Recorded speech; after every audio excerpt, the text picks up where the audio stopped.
रांची में झमाझम बारिश से बदला मौसम का मिजाज। झारखंड के आधा दर्जन के अधिक जिलों में हीटवेव के अलर्ट के बीच राजधानी रांची में बारिश हुई है। इससे मौसम खुशनुमा हो गया है। मौसम बदलने की वजह से लोगों को भीषण गर्मी से राहत मिली है। आगामी कई दिनों तक झारखंड के कुछ हिस्सों में बारिश के आसार। वहीं गढ़वा, पलामू, देवघर, जामताड़ा, दुमका, गोड्डा, पाकुड़ और साहिबगंज जिलों में 20 मई के लिए लू चलने की चेतावनी जारी की गई है। इन जिलों में हीटवेव को लेकर येलो अलर्ट जारी किया गया है। 21 मई को पलामू, गढ़वा के साथ साथ बोकारो, धनबाद, गिरिडीह, देवघर, जामताड़ा, दुमका, गोड्डा, पाकुड़ और साहिबगंज जिलों में कुछ जगहों पर हीटवेव का अलर्ट जारी किया गया है। वहीं झारखंड में कहीं कहीं गरज और तेज हवाओं के साथ बारिश और वज्रपात होने की आशंका है। हवा की रफ्तार 30 से 40 किलोमीटर प्रति घंटा रह सकती है। डोरंडा कॉलेज में होगा मेगा प्लेसमेंट ड्राइव। रांची के डोरंडा कॉलेज में प्लेसमेंट सेल की ओर से सोमवार को बहुराष्ट्रीय कंपनियां का मेगा प्लेसमेंट ड्राइव आयोजित किया जा रहा है। इसमें MBA, MCA, MA, MSc, MCOM, BA, BSc, BCom, BBA, BCA, IIT के सभी पास आउट और अंतिम वर्ष के अध्ययनरत छात्र छात्राएं भाग ले सकते हैं। इसमें शामिल होने के इच्छुक छात्र छात्राएं अपने साथ बायोडाटा, 2 पासपोर्ट साइज रंगीन फोटो और कॉलेज पहचान पत्र जरूर लाएं। रजिस्ट्रेशन सोमवार की सुबह 8 बजे से शुरू होगा। CRPF जवान ने जहर खाकर की आत्महत्या। राजधानी रांची में एक CRPF जवान ने जहर खाकर आत्महत्या कर ली है। CRPF कैंप 133 के हवलदार बसंत कुमार ने बीते शाम सल्फास की गोली खाकर आत्महत्या करने का प्रयास किया था। पास अस्पताल में उनका इलाज के दौरान उनकी मौत हो गई। बताया जा रहा है कि शनिवार की शाम बसंत कुमार अपने कैंप से निकलकर घर पहुंचे और वहां पहुंचते ही उन्होंने आत्महत्या करने की कोशिश की। बसंत कुमार की पत्नी चंचल सिन्हा और उनके बेटे ऋतुराज ने बताया कि जैसे ही घटना का पता चला वे तुरंत आनंद फानंद में अपने पति को लेकर पास अस्पताल पहुंची, जहां कई घंटों तक इलाज के बाद रविवार को उनकी मौत हो गई। वे काफी दिनों से परेशान थे। बसंत कुमार की मौत के बाद परिजनों ने पारस अस्पताल में काफी हंगामा किया और CRPF अधिकारियों पर बसंत को प्रताड़ित करने का आरोप लगाया। मृत जवान की पत्नी और बेटे ने बताया कि उनके अधिकारी मृत्युंजय कुमार लगातार प्रताड़ित करते थे, जिससे वे काफी परेशान रहते थे। इसी कारण उन्होंने यह कदम उठाया। वहीं CRPF सूत्रों से मिली जानकारी के अनुसार बसंत कुमार को पारिवारिक परेशानियां भी थी, इसी कारण उन्होंने यह कदम उठाया है। गढ़वा में अधेड़ को निर्वस्त्र कर बाइक से 1 किलोमीटर तक घसीटा। झारखंड में 60 साल के एक बुजुर्ग को नंगा कर मोटरसाइकिल से बांधकर खींचने का मामला सामने आया है। बताया जा रहा है कि गो तस्करी के आरोप में बुजुर्ग को 3 लोगों ने मोटरसाइकिल से बांधकर घसीटा है। मामला गढ़वा जिले का है। पुलिस ने रविवार को कहा कि यह घटना अमरोरा गाँव का है। यह जगह झारखंड की राजधानी रांची से करीब 275 किलोमीटर दूर है। पीड़ित की पहचान सरस्वती राम के तौर पर हुई है। बताया जा रहा है कि शनिवार की दोपहर जब वो अपने मवेशी के साथ बंसीधर नगर उंटारी जा रहे थे, तब उसी वक्त उनके साथ यह घटना हुई है। यहाँ के SDPO सत्येंद्र नारायण सिंह ने कहा है कि इस मामले में एक FIR दर्ज किया गया है। FIR के मुताबिक 3 युवक, जिनकी पहचान राहुल दुबे, राजेश दुबे और काशीनाथ भुइया के तौर पर हुई है, वो तीनों मोटरसाइकिल से जा रहे थे। इन तीनों ने बुजुर्ग को रोका है और उन पर गो तस्करी में शामिल होने का आरोप लगाया है। इन लोगों ने बुजुर्ग को निर्वस्त्र कर अपनी मोटरसाइकिल से बांध दिया। इसके बाद उन्होंने बुजुर्ग को कुछ दूर तक घसीटा और फिर सड़क पर छोड़कर फरार हो गए। बुजुर्ग को बंसीधर नगर सब डिविजनल अस्पताल में इलाज के लिए भर्ती कराया गया है। पुलिस ने बताया कि काशीनाथ भुइया को गिरफ्तार कर लिया गया है। इस वारदात में शामिल अन्य आरोपियों की तलाश की जा रही है। सुखदेव नगर से 5 अफीम तस्कर गिरफ्तार। रांची के सुखदेव नगर से पुलिस ने 5 अफीम तस्करों को गिरफ्तार किया। पुलिस को यह कामयाबी गुप्त सूचना के आधार पर मिली है। गुप्त सूचना मिलने के बाद सुखदेव नगर पुलिस ने DSP कोतवाली के नेतृत्व में अफीम तस्करों को पुंडू टोल प्लाजा और सुखदेव नगर इलाके से गिरफ्तार किया है। मिली खबर के मुताबिक पुलिस को सूचना मिली थी कि कोठी से भारी मात्रा में अफीम की खेप को रांची के रास्ते कहीं भेजा जा रहा है। इसके बाद पुलिस सक्रिय हुई और तस्करों को गिरफ्तार कर लिया गया है। कोतवाली DSP प्रकाश सोई के साथ मिलकर सुखदेव नगर की पुलिस ने कार्रवाई करते हुए 2 तस्करों पहले सुखदेव नगर से गिरफ्तार किया गया, फिर डोडा लेकर जा रहे गिरोह के अन्य 3 तस्कर को खदेड़कर बुंडू टोल प्लाजा के पास पकड़ा गया। इनके पास से 7 क्विंटल डोडा के साथ एक कार की भी जब्त की गई है। निलंबित छात्रों के मामले में पुनः जांच की मांग। डॉक्टर श्यामा प्रसाद मुखर्जी विश्वविद्यालय में बीते दिनों राजनीति विज्ञान विभाग में हुई मारपीट के मामले में 3 छात्रों को निलंबित किए जाने की पुनः जांच की मांग आजसू ने की है। शनिवार को आजसू का एक प्रतिनिधिमंडल कुलपति डॉक्टर तपन कुमार सांडिल्य से मिला और मामले की पुनः जांच के लिए ज्ञापन सौंपा। आजसू के आशुतोष सिन्हा ने कहा कि बीते दिनों राजनीति विज्ञान के सेमेस्टर की कक्षा में शिक्षिका डॉक्टर रीना नंद ने एक छात्र और छात्रा को बात करने से मना किया और उन्हें कक्षा से बाहर जाने को कहा। तभी छात्र आयुष गौतम ने शिक्षिका से बदतमीजी से बात की। इससे आज शिक्षक कक्षा छोड़कर चली गई। तब कक्षा के कुछ छात्र शिक्षिका के पास गए और उनसे दोबारा कक्षा लेने का आग्रह किया था। वही छात्र आयुष गौतम को जब बुलाया गया तो उसने दूसरे छात्रों के साथ गाली गलौज और मारपीट की, जिसमें निलंबित किए गए विद्यार्थी ने अपने बचाव के हाथापाई की, जिसमें आयुष गौतम को सिर पर चोट लगी है। आयुष सुकाशकर्ता का कहना था कि निलंबित किए छात्रों के मामले में विश्वविद्यालय प्रशासन की जांच निष्पक्ष नहीं है। रजिस्ट्रार ने उन्हें निलंबित करने का कार्यालय आदेश जारी किया है। भविष्य में नामांकन भी नहीं दिया जाएगा। आयुषु ने आरोप लगाया कि जांच पूरी तरह से एक तरफा है और DSPMU के DSW व रजिस्ट्रार ने जांच के दौरान जो 3 छात्र निलंबित किए गए उनके लिए अपराधी व चोर जैसे शब्दों का इस्तेमाल किया गया। साथ ही यह भी दलील भी थी कि राजभवन के दबाव में यह निर्णय लिया गया है। आयुषु ने मामले को पुनः निष्पक्ष जांच करने की मांग की है। साथ ही कुलपति सहित छात्र से आग्रह किया है कि राजनीति विज्ञान विभाग के दोनों पक्षों से माफीनामा लिखवा लिया जाए और निलंबित छात्रों के निलंबन का आदेश वापस लिया जाए। कुलपति ने इस मामले की उचित कार्रवाई का आश्वासन दिया है। उत्तर पुस्तिका के वेरिफिकेशन और पुनर्मूल्यांकन के लिए आवेदन प्रक्रिया शुरू। CBSE 10वीं और 12वीं बोर्ड के परीक्षा परिणाम आने के बाद बोर्ड ने उत्तर पुस्तिका के वेरिफिकेशन और पुनर्मूल्यांकन और उत्तर पुस्तिका की फोटोकॉपी प्राप्त करने की प्रक्रिया शुरू कर दी है। अपने अंक से नाखुश या उत्तर पुस्तिका प्राप्त करने के इच्छुक विद्यार्थी इसके लिए आवेदन कर सकते हैं। बोर्ड ने स्कूलों को वैसे विद्यार्थियों को सूचित करते हुए यह सुविधा दिलाने का निर्देश दिया है।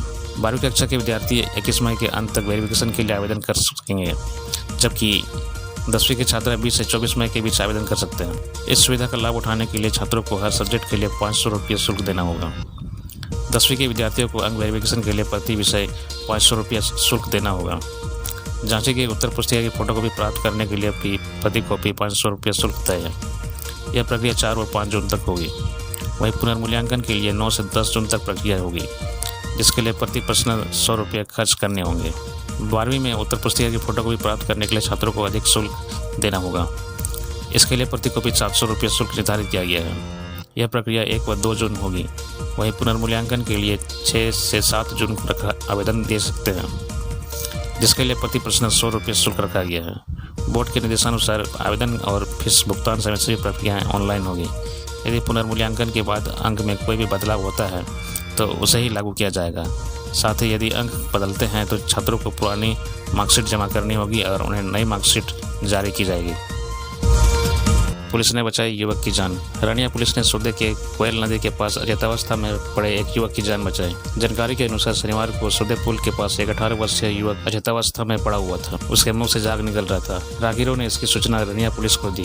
थाना प्रभारी विकास कुमार ने बिना देर किए सशस्त्र बल के साथ सोदे पुल पहुंचे, जहाँ से अचेतावस्था में पड़े युवक को पुलिस ने एक एम्बुलेंस मंगवा कर रनिया अस्पताल लाया। इलाज के बाद युवक की स्थिति में सुधार है, लेकिन अब भी वह अपना नाम पता बताने की स्थिति में नहीं है। संभावना जताई जा रही है कि भूखे प्यासे रहने के कारण तेज धूप में वह गिर गया होगा। चिकित्सकों के अनुसार उसकी स्थिति खतरे से बाहर है और वह जल्द ही ठीक हो जाएगा। कर्रा में मनाया गया माता सीता नवमी। मातृशक्ति व दुर्गा वाहिनी के तत्वाधान में कर्रा स्थित शिवालय में माता सीता नवमी मनाया गया। इस आयोजन में काफी संख्या में महिलाएं शामिल हुई। इसमें उमेश द्वारा सुंदर पाठ का वाचन किया गया। पूजन और कीर्तन भी हुए। भक्तों के बीच प्रसाद का वितरण किया गया। कार्यक्रम में शामिल महिलाओं में इस आयोजन को लेकर काफी उत्साह देखा गया। कार्यक्रम को सफल बनाने में मातृशक्ति संयोजिका अनिमा कुमारी, मातृशक्ति सह संयोजिका नीता गुप्ता, दुर्गा वाहिनी संयोजिका सीमा देवी के अलावा अन्य लोग उपस्थित थे। खोटी बार एसोसिएशन के अध्यक्ष बने लाल रुपेंद्रनाथ सहदेव। खोटी बार एसोसिएशन का चुनाव शनिवार को संपन्न हो गया। लाल रुपेंद्रनाथ सहदेव अपने निकटतम प्रतिद्वंदी कमलराम को 13 मतों से हराकर बार एसोसिएशन के अध्यक्ष बन गए। लाल रुपेंद्रनाथ सहदेव को कुल 56 और कमलराम को 43 मत प्राप्त हुए। तीसरे स्थान पर मनमत राम रहे, जिन्हें 13 मत प्राप्त हुए। मतदान में कुल 117 मतदाताओं ने हिस्सा लिया। उपाध्यक्ष पद के लिए हुए मतदान में गौतम कुमार 43 मत प्राप्त कर विजयी हुए। वहीं देवेंद्र कुमार को 38 और प्रभात तोपनो को 31 मत मिले। एक वोट अयोग्य घोषित हुआ। सचिव पद के प्रत्याशी बयार सिंह नाग और मुकुल कुमार पाठक को 56 मत मिले, जिसके बाद वे टॉस में ओयर नाग को विजयी घोषित किया गया।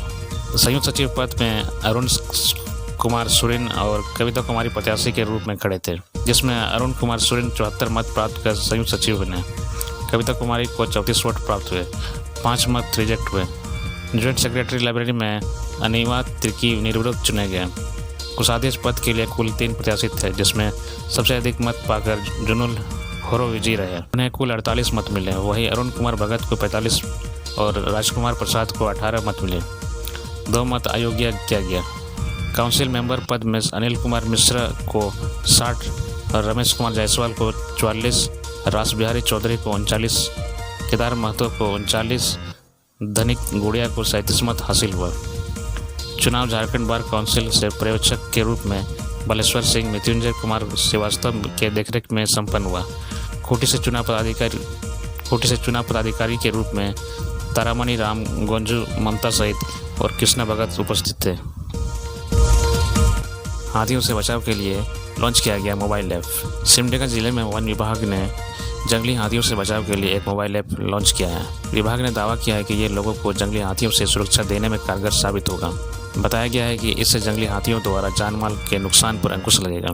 वन प्रमंडल पदाधिकारी विकास कुमार उज्ज्वल ने बताया कि जंगली हाथियों से बचाव के लिए हमर हाथी नामक मोबाइल ऐप लॉन्च किया गया है।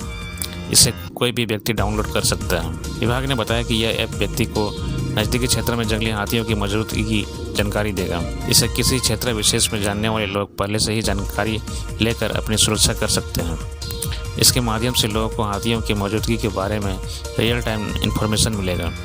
उन्होंने बताया कि विशेष रूप से सिमडेगा के लिए एक AI बेस्ड मोबाइल एप्लीकेशन भी लॉन्च किया जाएगा, जिसमें जंगली हाथियों के पूरे व्यवहार का अध्ययन किया गया है और इसके हाथियों की मौजूदगी, उनके जाने की दिशा आदि के बारे में 75 से 80% तक सटीक सूचना मिलेगी। वन प्रमंडल पदाधिकारी ने कहा कि इसके माध्यम से वन समिति के सदस्य, वन विभाग के गार्ड आदि पहले से ही सचेत रहेंगे और नुकसान से बचा जा सकेगा।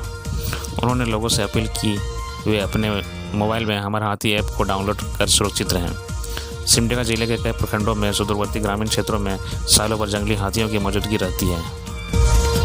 परसोड़ी में सड़क दुर्घटना में एक की मौत। जमशेदपुर के परसोड़ी मत्स्य विभाग के ठीक सामने रविवार तड़के हुई सड़क दुर्घटना में एक 52 वर्षीय व्यक्ति की मौत हो गई। मृतक की पहचान नहीं हो पाई है। घटना मत्स्य विभाग कार्यालय के गेट के पास रविवार के अहले सुबह घटी है। स्थानीय लोगों ने बताया कि शनिवार की देर रात अधेड़ व्यक्ति सड़क पार कर रहा था। इसी दौरान सुंदरनगर की ओर से आ रहे अनियंत्रित वाहन ने उसे अपनी चपेट में ले लिया, जिससे वह बुरी तरह जख्मी हो गया। ऐसी संभावना जताई जा रही है कि अंधेरा होने के कारण किसी की नजर उस पर नहीं पड़ी। उपचार के अभाव में अधेड़ की मौत हो गई है। पुलिस ने शव को कब्जे में लेकर पोस्टमार्टम के लिए भेज दिया गया है। धनबाद सिविल कोर्ट में बनेगा हाईकोर्ट का extension counter. Dhanbad civil court आधुनिक सुविधाओं से लैस पूरी तरह वातानुकूलित एवं हाईटेक होने वाला है। कोर्ट के डिजिटाइजेशन करने की प्रक्रिया में तेजी से कार्य किया जा रहा है। सभी लोग अपने मुकदमे की कार्रवाई में भाग ले सके, इसके लिए कोर्ट परिसर में सारी सुविधाएं मुहैया कराई जा रही है। सिविल कोर्ट को वीडियो कॉन्फ्रेंसिंग के माध्यम से झारखंड हाईकोर्ट को जोड़ दिया जाएगा, जिससे सिविल कोर्ट में बैठकर ही अधिवक्ता तथा लिटिगेंट्स अपने मुकदमे को दाखिल तथा झारखंड हाईकोर्ट में सुनवाई कर सकेंगे।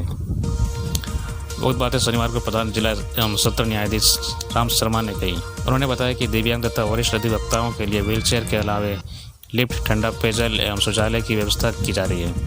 कोर्ट परिसर में निर्बाध बिजली मिले, इसके लिए सोलर पैनल तथा अलग से ट्रांसमीटर की व्यवस्था की गई है। उन्होंने कहा कि कोटी रामगढ़ के बाद धनबाद में भी सोलर पैनल के जरिए पूरे कोर्ट की विद्युत आपूर्ति की जा रही है। वहीं ऊर्जा मंत्रालय द्वारा 500 kVA का नया ट्रांसफार्मर लगाया गया है। दिव्यांगों, वरिष्ठ नागरिकों, वरिष्ठ पदाधिकारियों, अधिवक्ताओं को कोर्ट रूम तक जाने के लिए व्हीलचेयर, अधिवक्ता अधिकारियों के लिए लिफ्ट की व्यवस्था अलग से की जा रही है, ताकि किसी को न्यायिक प्रक्रिया में भाग लेने में किसी तरह की परेशानी का सामना न करना पड़े। प्रधान जिला एवं सत्र न्यायाधीश राम शर्मा ने कहा कि कोर्ट परिसर में ई सेवा केंद्र बनाया गया है, जहां मुकदमों से संबंधित जानकारी प्राप्त की जा सकती है। जल्द ही झारखंड हाईकोर्ट का एक्सटेंशन काउंटर यहां काम करना शुरू करेगा। यहां से अधिवक्ता हाईकोर्ट में अपने मुकदमे से बहस कर सकेंगे और यहीं से हाईकोर्ट में आवेदन दाखिल किए जा सकेंगे। न्यायालय भवनों का भी सौंदर्यीकरण की दिशा में तेजी से काम किया जा रहा है। देसी शराब के खिलाफ रनिया में चलाया गया अभियान। वरीय पुलिस पदाधिकारियों के निर्देश पर रनिया थाने की पुलिस ने थाना प्रभारी विकास कुमार जायसवाल के नेतृत्व में मामाटोली साप्ताहिक हाट में लगने वाले भट्टे में छापामारी कर 200 लीटर अवैध शराब को जब्त कर उसे मौके पर ही नष्ट कर दिया गया। थानेदार ने कहा, शराब बेचने में सम्मिलित लोगों का पता लगाकर उनके खिलाफ थाने में केस दर्ज किया जाएगा। ग्रामीणों का कहना है कि थाना क्षेत्र के विभिन्न गाँवों में लगने वाले साप्ताहिक हाटों में इसी तरह अभियान चलाकर शराब की बिक्री को रोकी जानी चाहिए। साथ ही जुआ, हवा डब्बा को भी बंद कराना चाहिए। शराब और जुए के कारण क्षेत्र में बदनाम और युवा वर्ग बर्बाद हो रहे हैं। वृद्धाश्रम में डासा के द्वारा लगाया गया स्वास्थ्य शिविर। खूंटी में स्थानीय ओल्ड एज होम में बुजुर्गों के लिए 6 दिवसीय कैंपेन के अंतर्गत DLSA के द्वारा शनिवार को स्वास्थ्य चिकित्सा शिविर सह विधिक जागरूकता शिविर का आयोजन किया गया। ओल्ड एज होम में वर्तमान में कुल 26 वृद्ध सदस्य आवासित हैं। सदर अस्पताल कोटी के डॉक्टरों एवं नर्सों की टीम ने सभी वृद्धों की जांच एवं इलाज करने के साथ उन्हें दवाइयां भी दी गई। साथ ही आश्रम में रह रहे वृद्धों के बीच फल व मिठाइयां भी बांटी गई। उनके खान पान व रहन सहन के संबंध में जानकारी भी प्राप्त की गई। साथ ही निःशुल्क कानूनी सहायता के बारे में विस्तृत जानकारी भी दी गई। एवं आयोजन नालसा झालसा एवं प्रधान जिला एवं सत्र न्यायाधीश डालसा अध्यक्ष ऋषिकेश कुमार के निर्देशन में तथा DLSA के सचिव राजश्री अपर्णा कुजूर के मार्गदर्शन में किया गया। कार्यक्रम में 4 डॉक्टर, 2 नर्स, DLSA के 2 PLV, ओल्ड एज होम के अधीक्षक अश्विनी कुमार आदि मौजूद थे। यह जानकारी डालसा के सचिव राजश्री अपर्णा कुजूर ने दी है।